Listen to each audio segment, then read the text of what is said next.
Day in this August House, in the four walls of this August House.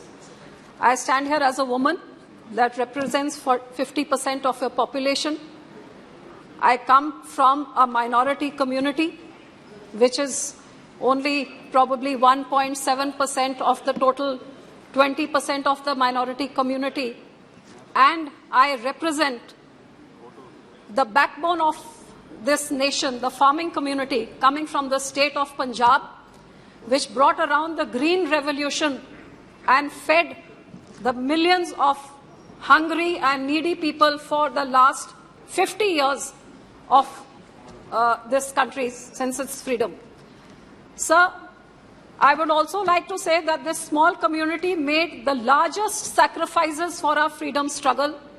It may be a small community, but this brave community that fought the battle for the freedom struggle, where the highest number of people to reach Kala Pani was from Punjab, the highest number of hangings were of the Punjabis. It was on the borders of Punjab, really, that the division of the country took place. So the largest suffering and the largest bloodshed that took place to ensure this freedom was on the borders of Punjab. But sir, I would like to go back to even beyond this. 350 years ago, sir, our ninth Guru, Shri Guru Tegh Bahadur Sahib, known as the Hind Ki Chadar, the only example in the world where an individual of one community walked all the way to Delhi to get martyred, to sacrifice himself to save a minority community, the Kashmiri Pandits of Kashmir. Sir, this example in itself is one of its kind, and I would say the basis, the very foundations of human rights, equality, freedom of religion was laid by our ninth Guru, who came here and martyred himself and sacrificed himself a few yards from here to ensure the religious freedom of the Kashmiri Muslims, and that laid down the foundations of where the entire democracy and the voice of the people stands. And after that, his grandsons, aged 9 and 7, were bricked alive, fighting for saving and living by their own religion for religious freedom. So, sir, first of all, I would like that this House should altogether unanimously give homage to our ninth Guru, the Hind Ki Chadar, who laid the foundations of democracy 350 years ago. And it would be befitting, sir, if this government would actually dedicate this old parliament as we shift to the new parliament to Hind Ki Chadar, so that the teachings of our ninth Guru may be followed in the times to come. Sir, in the same way, I would like to also say that I am the proud granddaughter of a grandfather, Sir Surjit Singh Majithia, who was a member of parliament from the first, second and third parliament here as defence minister. And after that, sir, I had the honour of being the daughter-in-law of Sir Prakash Singh Badal, who was in the 6th parliament here, and someone who walked on the ideals of our great gurus and for parliamentary democracy in true letter and spirit. More powers to the state and inclusiveness, sarbat ka bhala, as what our religion preaches, is what Sir Prakash Singh Badal's life was about, who led the first battle against emergency, which was the biggest dictatorship since Indian freedom.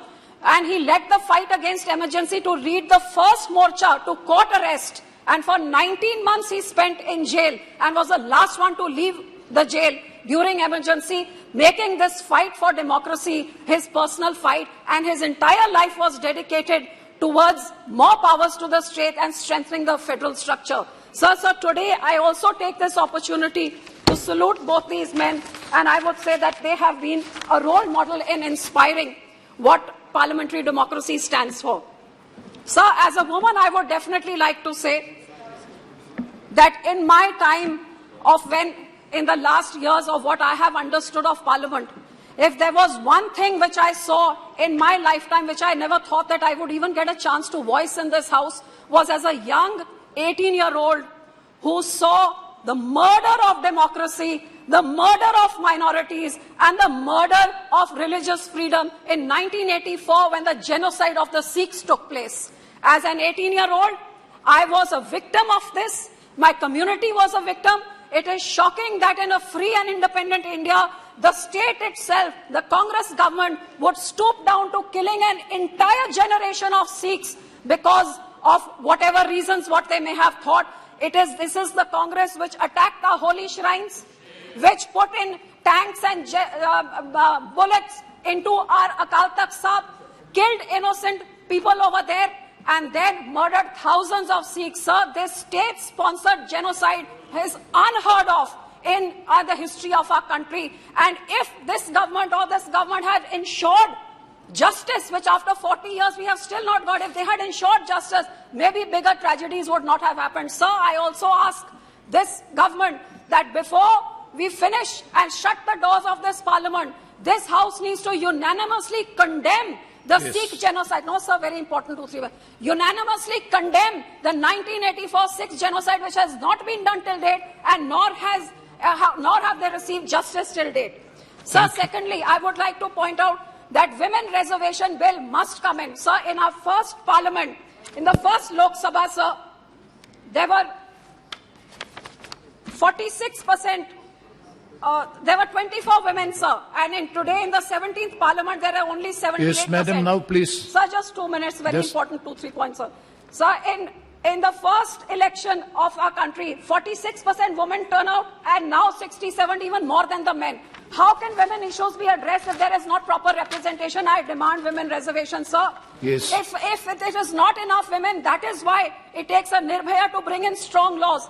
That's why our women wrestlers who bring laurels to the country have to fight for months to get justice, and that is why a horrific Manipur incident of atrocity on a women, a no confidence motion has to come in to make this government speak. I think, sir, more women are needed in this parliament. Thank you very much. And sir, lastly, I would like to say, for the farmers which I represent, which feeds this entire nation, sir, it is time we stop making hollow promises about doubling farmer income. But it's time that we ensure that farmer, I come from the state which has fed this nation. Sir, today the farmer has lost his water.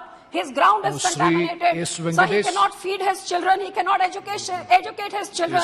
He cannot have health benefits. Sir, 2 minutes. Sir, 2 minutes, sir. No, please. Sir, no, please. Sir, just 1 second. No, already you have to wait more than 8 minutes. I'm concluding, sir. Sir, today, आज हमारे किसान के पास, sir, ना तो उसके लिए health के लिए इलाज के लिए पैसे, ना बच्चों को पढ़ा सकता है. आज मौसम के करके उसका इतना बुरा हाल है, वो खुदकुशी कर रहा है. सब कुछ ना कुछ किसानों के बारे में सोचा जाए.